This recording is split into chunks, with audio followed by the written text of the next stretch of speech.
दोस्तों नमस्कार, मैं Shiva Loharia active and healthy India में आपका स्वागत है। आज हम जो बात कर रहे हैं वो टॉपिक है कब्ज़, कॉन्स्टिपेशन। क्या है कब्ज़? कब्ज़ ये है कि हमारा जो भोजन है वो सही तरीके से नहीं पचता और वो अपच रूप में हमारी आंतों में वो मल बनकर सड़ता रहता है और उसको प्रॉपर्ली उसको बाहर का रास्ता नहीं मिल पाता।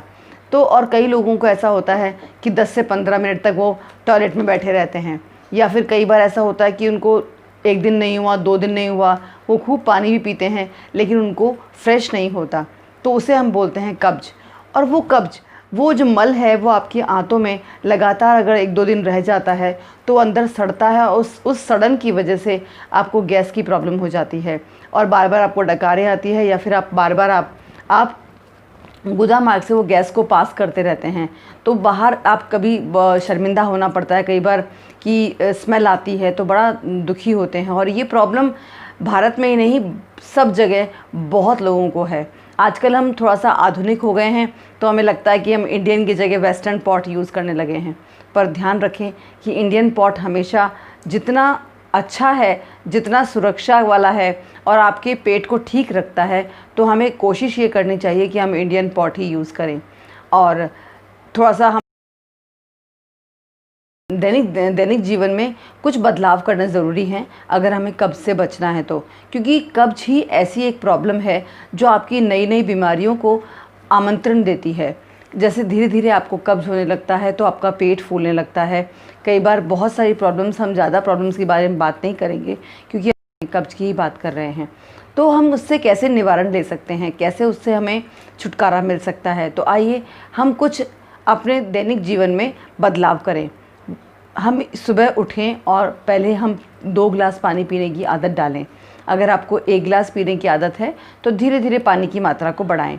और चाहे गर्मी, सर्दी, बरसात कुछ भी हो, लेकिन हमने थोड़ा सा गुनगुना पानी लेना चाहिए, जिससे कि उस गुनगुने पानी से वो आपका मल जो है आंतों में फंसा हुआ है वो थोड़ा सा सॉफ्ट हो जाएगा और फिर इजीली वो क्लीन हो जाए, आपकी आंतें अच्छे से क्लीन हो जाएंगी।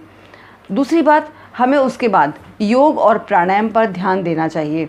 कुछ आसन और प्राणायाम हम कर सकते हैं। आप पहले की कुछ वीडियोस पे जा सकते हैं और वहाँ हम देख सकते हैं कि हमने कुछ कब्ज़ के बारे में, कुछ कब्ज़ के निवारण के लिए हमने कुछ योगासन दिए हुए हैं। इस वीडियो के साथ मैं आपको उसका लिंक भी भेज दूँगी, आप वहाँ जाकर उनका अभ्यास भी कर सकते हैं। दूसरी बात, हमें सुबह उठकर कुछ एक्यूप्रेशर के पॉइंट्स हैं जिनको हम प्रेस कर सकते हैं। तो मैं अभी आपको सिर्फ एक पॉइंट बता रही हूँ। एक तो आप ताली ज़रूर बजाएं।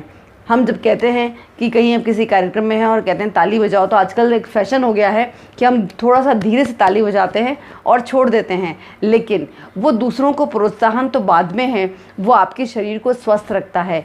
ये हमारे दोनों हाथ हैं जो हमारा पूरा शरीर है। हाथ हमारा इस तरह से है और ये अंगूठा अगर यहाँ हो तो हम देख सकते हैं कि एक आदमी की ही आकृति है। तो अब हमारा जब पेट है, पेट की स्थिति है, वो पेट की स्थिति हमारी इस बीचों बीच आ जाती है।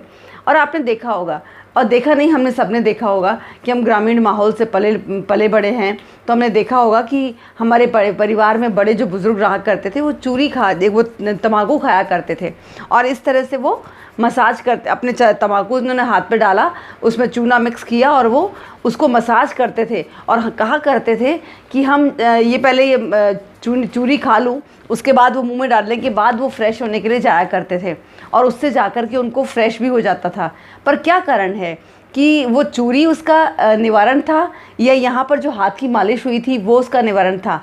आप सही सोच रहे हैं कि वो यहाँ जो हाथ पे मालिश हुई थी वो हमारी आंतों पर इस तरह से दबाव पड़ा था, वो दबाव, और ये दोनों पैर हमारे हैं तो ये हमारा गुदा मार्ग यहाँ पर है और हमने इसको ऐसे मसाज दिया तो वो हमारा फ्रेश होने के लिए इजीली यहाँ आंतों की मसाज हो गई और हमने पानी पहले से पिया हुआ था तो वो पानी से फ्रेश हो गए।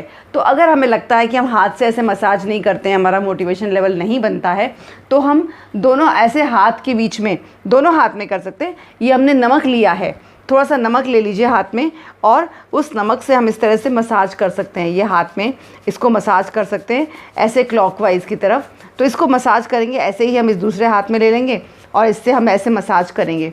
तो जब मसाज करेंगे तो भावना क्या रहती है कि आपको फिज़िकली दिखेगा जैसे आप चूरी बना रहे हैं, लेकिन आपके आंतों की मसाज हो रही है। तो आप ज़रूर से इसको अपनाएं। ये रामबाण और अचूक उपाय है, इसे अपनाइए और अपने कब्ज़ से छुटकारा पाइए। हम नए वीडियो में फिर मिलेंगे। इस चैनल को सब्सक्राइब ज़रूर करें, इसको ना भूलें और बेल का आइकन ज़रूर प्रेस करें। Thank you so much.